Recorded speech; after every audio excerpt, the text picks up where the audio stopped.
Hi everyone, I'm Ayush Shukla and welcome back to my channel. And those who are new to my channel, please subscribe to my channel and welcome to my channel.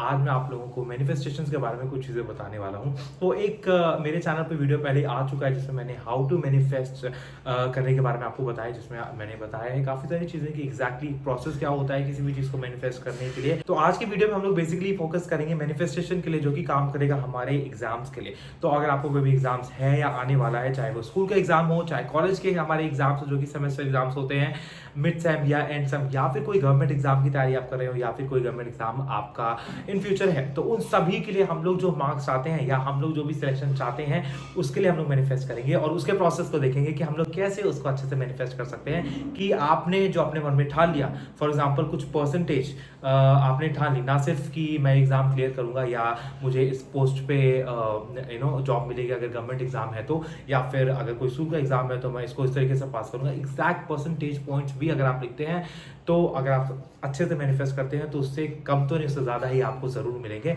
तो चलिए start करते हैं और बताते हैं आपको वो 5 steps. सो सबसे पहली टेक्निक है वाटर टेक्निक, जो कि बहुत ही ज़्यादा पावरफुल टेक्निक है। तो उसमें क्या होता है ना कि आपको एक ग्लास ऑफ वाटर लेना है, कांच का ग्लास ले सकते हैं या फिर अगर कोई बॉटल हो वो ले सकते हैं। प्रेफरेबली अगर आप ग्लास मतलब कांच का ही ग्लास या कुछ कंटेनर लेते हैं तो वो सही रहेगा। और साथ में आपको एक पीस ऑफ पेपर लेना है, एक छोटा सा टुकड़ा पेपर का आप ले सकते हैं। तो उसमें आपको क्या करना है, आपको मैनिफेस्टेशंस लिखनी है उस एग्जाम से related as it is exactly लिखनी है। Let's say IBPS PO, right? So I have cleared IBPS PO exam successfully, उसको आप लिखोगे। फॉर एग्जाम्पल अगर आपको एक लाइन में लिखना है, 2 लाइन में, जितना बड़ा मतलब बहुत ही शॉर्ट में लिखेंगे, पॉइंट टू पॉइंट लिखेंगे। उस ग्लास में या बॉटल में या कंटेनर में हम लोग पानी भरेंगे और उस पेपर में जब हम लोग अपनी मैनिफेस्टेशंस लिख देंगे तो उस पेपर को हाथ में ले करके उसे रीड करते करते या रख करके उसे रीड करते करते उस पानी को फेंकें। So this is called the water technique. बहुत ही ब्यूटीफुल टेक्निक है, मैंने भी काफी बार आजमा कर देखी है। जब आपका एग्जाम आने वाला है तब तक आप कर सकते हैं।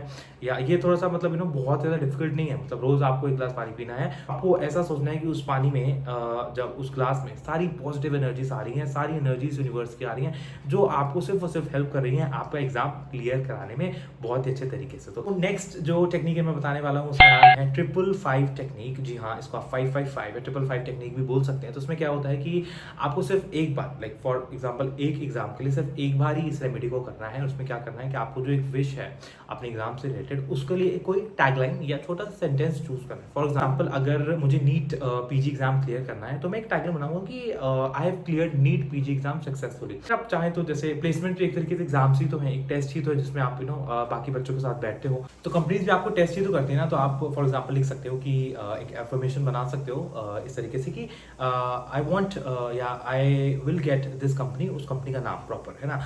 फिर इस तरीके की जब आपको कोई भी अफर्मेशन जो भी एग्जाम से आपको बन जाता है, फिर उसके बाद आपको उसको 55 टाइम्स लिखना है। पेपर लेना है, उसमें 55 टाइम्स से लिखना है और ये 5 दिन तक करना है। तो इस तरीके से इसका नाम बना 555, यानी 55 टाइम्स 5 दिन तक आपको अफर्मेशन लिखनी है। बहुत ही पावरफुल टेक्निक है, लेकिन थोड़ी सी लेंथी हो सकती है क्योंकि आपको 55 टाइम्स लिखना है, तो आपको ऑब्वियसली टाइम देना पड़ेगा इस चीज के लिए। The next technique that I am going to talk about is none other than Hanuman Chalisa. जी हाँ, चाहे हम लोग कोई भी एग्जाम की बात करें, लाइफ में किसी भी टेस्ट की बात करें, हनुमान चालीसा इतना एक पावरफुल हम लोग को एक सोर्स मिला हुआ है ना अपनी एनर्जीज को कंजर्व करने के लिए और उसको इंक्रीज करने के लिए, कि शायद उसके अलावा कोई और इतना बड़ा सोर्स हो ही नहीं सकता। तो हम सभी लोग को हनुमान चालीसा आती है, तो आप रोज एटलीस्ट एक बार पढ़िए, लेकिन सुबह पढ़िए और एक टाइम फिक्स कर लीजिए। अगर आपसे सुबह नहीं 7-8 बजे पढ़ा जाता है, आप 10 बजे पढ़ते हैं, तो आपको रोज 10 बजे ही पढ़ना है। फॉर एग्जाम्पल अगर आप 10-10 एग्जैक्ट 10-10 हो जाता है सुबह का, तो आपको उसको रोज 10-10 पे यानी 10-10 AM पे ही पढ़ना पड़ेगा। इस तरीके से आपको उसकी कंसिस्टेंसी मेंटेन करनी पड़ेगी। और the next technique that I am going to talk about is visualisation. तो मैनिफेस्टेशन और विजुअलाइजेशन का बहुत अच्छा कनेक्शन है और बिना विजुअलाइजेशन के तो आई थिंक मैनिफेस्टेशन पूरा भी नहीं होता है।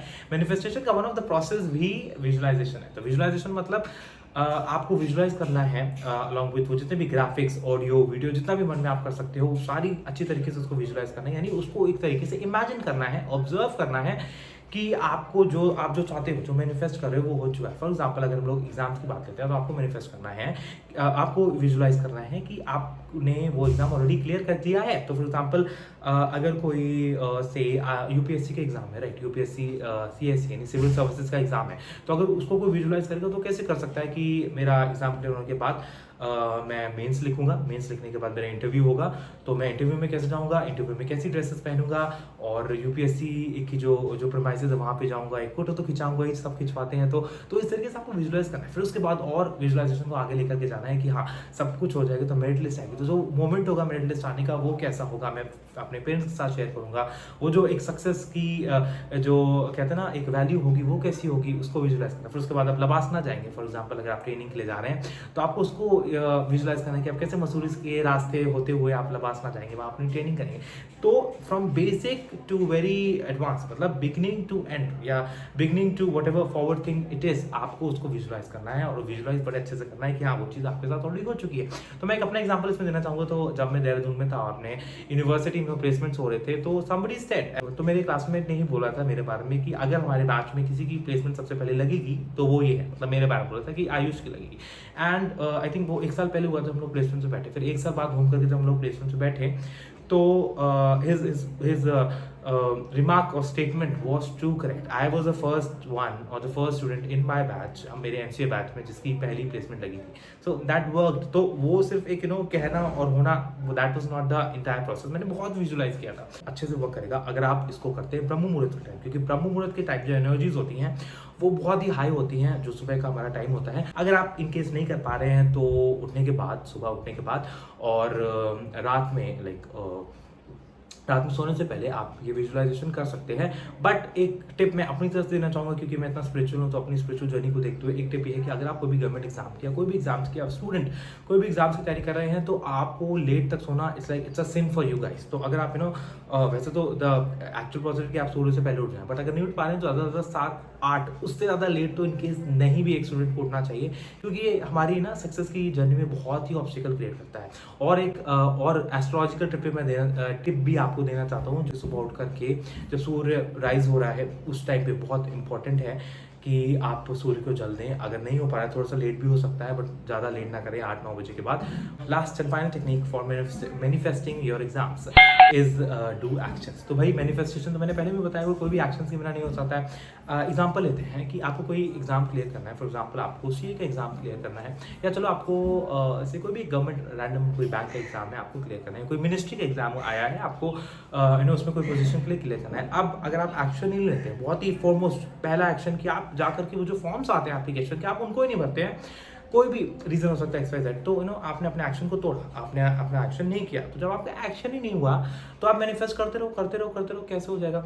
आप अगर सिर्फ सोचो कि मैनिफेस्ट के बलबूते ही हम अपना एग्जाम क्लियर कर देंगे, तो ऐसा नहीं होगा। आपसे मैनिफेस्ट करोगे, जितनी भी टेक्निक्स बनाई मैंने करो, सब अच्छे से करो, हनुमान चालीसा पढ़ो, सूर्य को जल दो, सब कुछ करो, लेकिन अगर आप वो एग्जाम का सिलेबस ही नहीं जानोगे, पढ़ोगे नहीं, PYQs नहीं प्रैक्टिस करोगे, जो भी चीज़ें होती हैं वो चीज़ें नहीं करोगे, तो आपका एग्जाम निकलेगा कैसे? भाई जा करके वहाँ पे एग्जाम लिखना ही है आपको, ऑब्जेक्टिव सब्जेक्टिव जो भी है, तो अपने एक्शंस को लेने पड़ेंगे। Actions are very very very important. Okay guys, तो ये था मेरे 5 टेक्निक जो कि मेरी भी मैंने भी एक्सपीरियंस किए हुए हैं और बहुत ही अच्छा एक्सपीरियंस रहा है, लोगों ने भी किया हुआ है। और मुझे कमेंट्स में आकर के ज़रूर बताइएगा अगर कोई आपका एग्जाम आपने मैनिफेस्ट करने के बाद ये निकाला, या फिर आप अगर कोई मैनिफेस्ट करने जा रहे हैं तो वो भी मुझे बताइएगा। खुशी होगी जानकर कि हाँ मैनिफेस्टेशन आपकी लाइफ में भी वर्क किया, जो कि मेरी लाइफ में ऑलरेडी वर्क कर चुका है और कर रहा है और करता रहेगा और अच्छे तरीके से। तो इसी के साथ इस वीडियो को एंड करते हैं। Thank you for watching, do give it like and share it with your friends and family, and with anyone you like.